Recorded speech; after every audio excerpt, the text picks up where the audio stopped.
Okay, so let's start off by breaking down the beginning of the intro, which is the lead bit. And the first bit I want to show you is this. So what he's doing here, we're hitting the 7th fret of the G string there, which is the D note. We're going to bend it up 2 frets. We're going to bend it up 2 steps. So we're just going to go, and then I'm going to put my plectrum on the string to stop it ringing out. Then I'm going to put my little pinky there on the 8th fret of the B string, like that. So we have, and this is the tricky bit. We've kept that bend up there, right? Okay, we're going to release the bend and pull off and go down to the 5th fret of the G string. So it's like this, with a bit of vibrato. Okay, so we've got, okay, then this is all to do with hearing this bit. We're going to do a pre-bend, and if you don't know what a pre-bend is, it means you're going to bend the string before we actually play a note. And we're going to bend it up 2 steps like we did before. So we're bending up this note, the 7th fret on the G string, up to the 9th fret of the G string, like that. So what we're doing is pre-bending up there, and we're going to hit it 4 times, just gently releasing it a tiny bit at a time. So the notes just gradually go downwards. Not an exact science, but it goes something like this. 4 times, like that. Okay, you've got to keep practicing that. And the pitch there was slightly different from before, so there's a lot of bit of sort of variation you can put into it, but it does need to be in tune. But you'll hear it's sort of like that, but it's a bit more subtle, like that. Okay, so what we'll do, I'll just show you that beginning bit. Pre-bend, like that. Again, it's then you're hitting, making sure those notes don't ring out. And this is my favourite bit of it.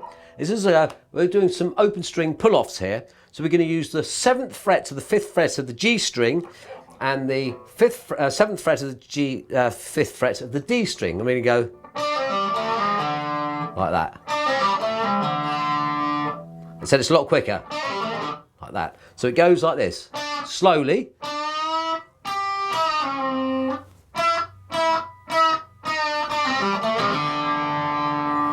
And what he tends to do there, and that's because my sharp big ears picked up, is when he hits that, you can sort of hear him playing an A note, and he might hit that just at the end of the D, like that, or he may use it just before he goes into the next bit. So bear that in mind, that you can put, because we're playing sort of like in the key of A, you can actually see and put that A note in occasionally. Again, not an exact science. So let's do that one more time.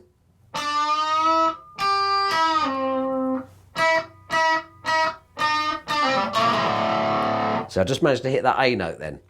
Now we're coming on to the rhythm bit. And this is fantastic, this bit. So it's going to start off by hitting this like that. So let me just do that lead bit, and then I'll just go into the first bit of the rhythm bit, just to put it in context, because it doesn't sound quite right unless you lead one into the other.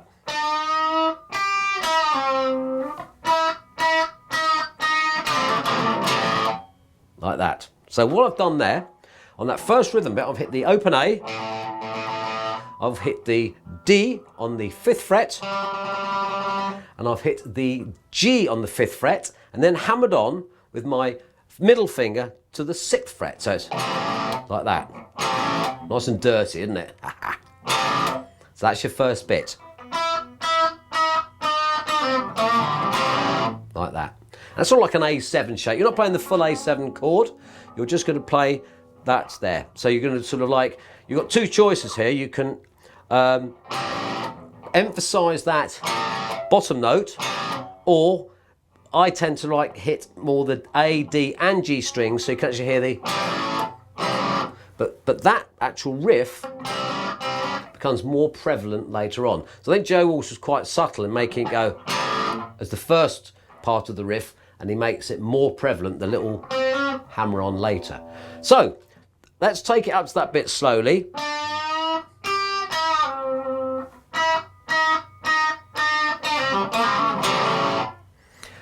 we're going to form a D shape, like that. So we're going to actually hit the 5th fret of the A string, 7th fret D, 7th fret G.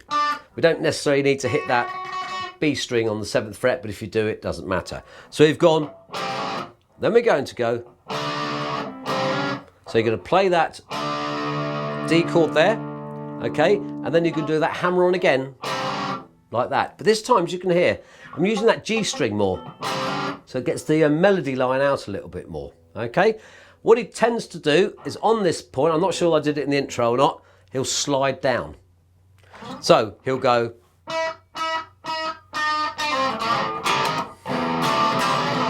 like that. He'll, cool, just cut my finger there. Look at that, blood.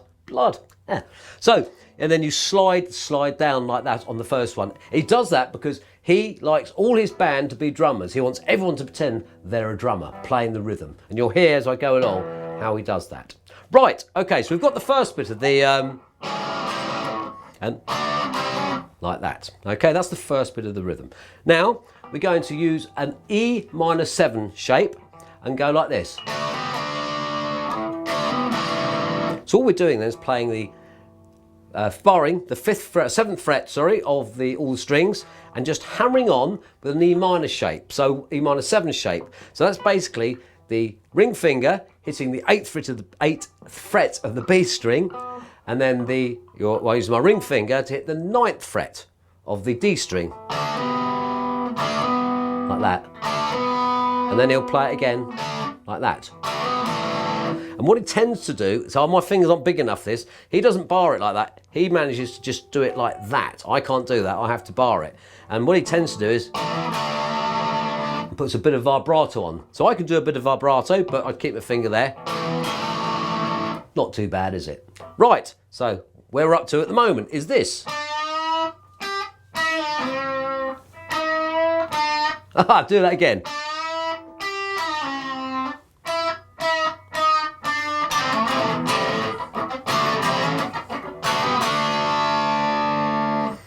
Then we're going to hit that D again. There, that's again concentrating on the E, D and G strings. So it's that first riff again, like that. So what we have now is, so starting from just the rhythm bits, it is. And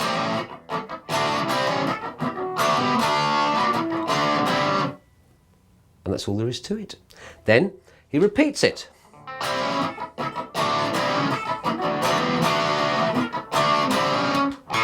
And after the last time he does it, so we played the riff once, and then the second time we played it over, he'll hit that A string, like that. So the second time we play it round, it'll be,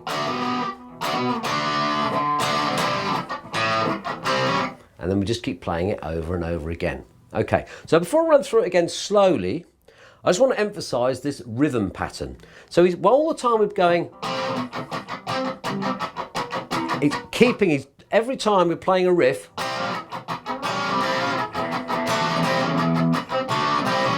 he's muting the strings with his left hand and carrying on strumming with his right hand to give it the beat and the rhythm and the feel.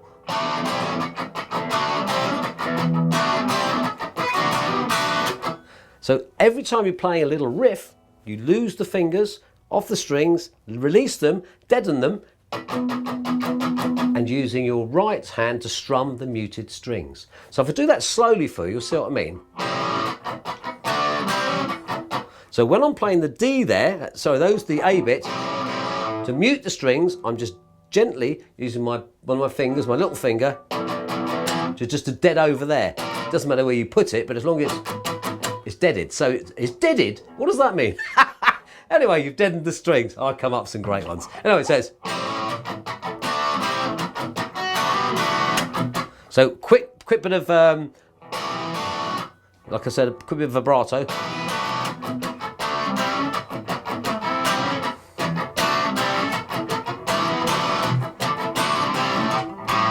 Like that. And that's all there is to it. It takes a bit of getting used to. I haven't played this for a while, but the groove is just absolutely amazing. So use the first video to jam along with, and don't worry about the speed to start off with. The only bit you really need to is but that will come with a little bit of practice. So play along with the first video and I'm sure you'll get it in no time at all. And as always, any more requests that are definitely of this sort of nature, I'll be more than happy to show you how I play them. So, ciao for now, chaps.